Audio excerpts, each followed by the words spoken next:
What's up guys, it's Max here, and today I just got a quick video showing you how to install a Whirlybird on top of your shipping container. Let's get started. And the Whirlybird I got is from Home Depot. I think it ran about $55.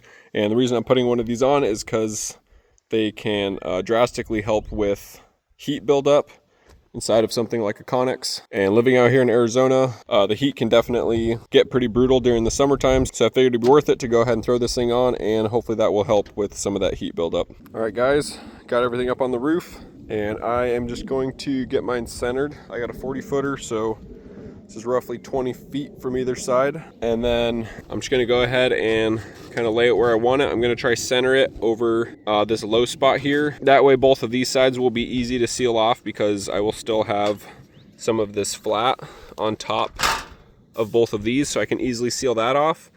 And then my only points for water to really get in will be on either side of these, and I'm just gonna load those up with a bunch of waterproofing to make sure that that won't be an issue. So I'm gonna get this roughly marked out. I'll go a little bit smaller than this actual hole. I'll probably bring it in just like maybe about an inch all the way around. Then I'll go ahead, get it cut out with my angle grinder. Make sure you have your eye protection, ear protection, all that good stuff. So let's go ahead, get that cut out, and then we'll go from there.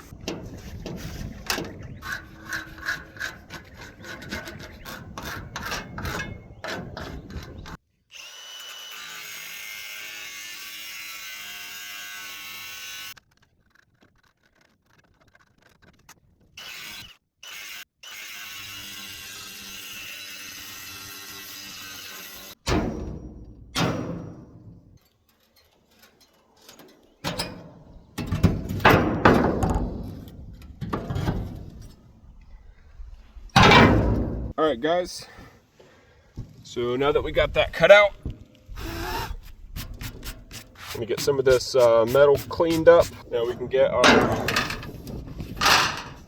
plate set. And since we're not doing this on like a pitched roof, it's not super critical how we set this.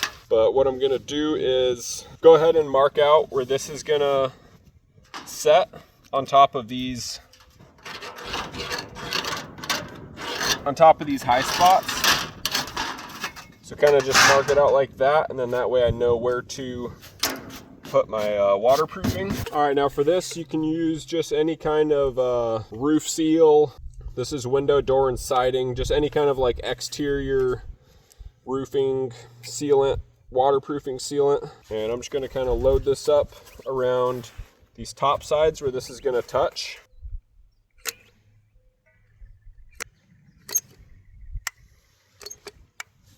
All right, now we're gonna get that set.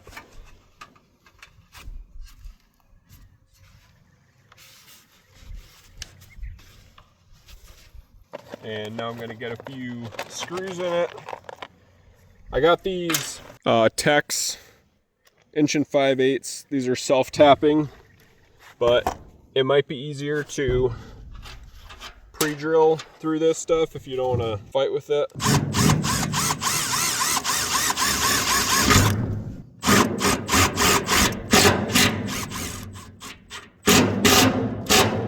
These ones are way too long. I should have shorter ones, but these are just the ones I got. So if you got shorter, that's perfect. All right, guys. Sorry, my phone keeps overheating, so I keep losing some of the video, but I went ahead and got these top parts screwed, and then I just hammered down this edge. Just kind of went right along the seam and tapped it in real good, tapped it down, got some more screws on either side. And now I'm gonna take my snips. Now I'm just gonna try and snip it a little bit on either side, and then I'm gonna push it down.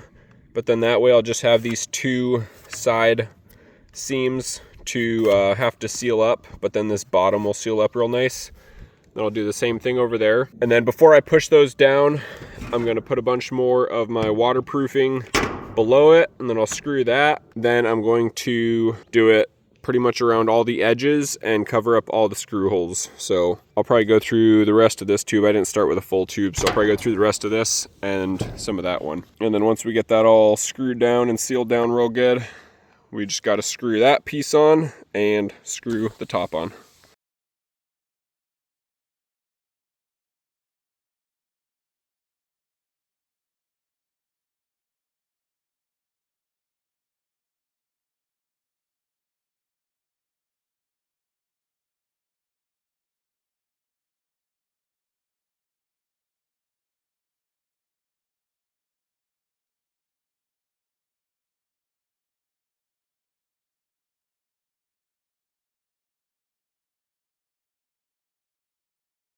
All right guys, so I got that all sealed up real good.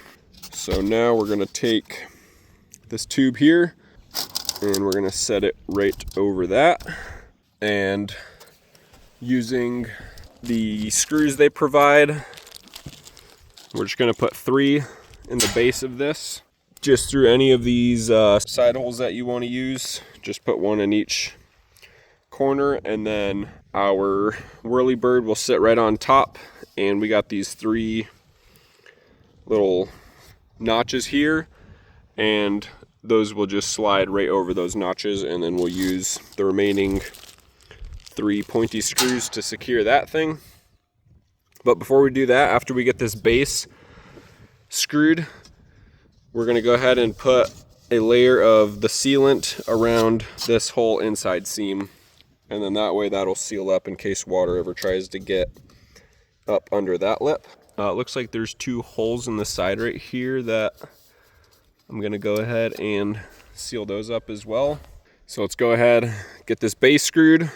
We're gonna caulk that in, seal these holes up, drop that thing on the top, and get that thing screwed in.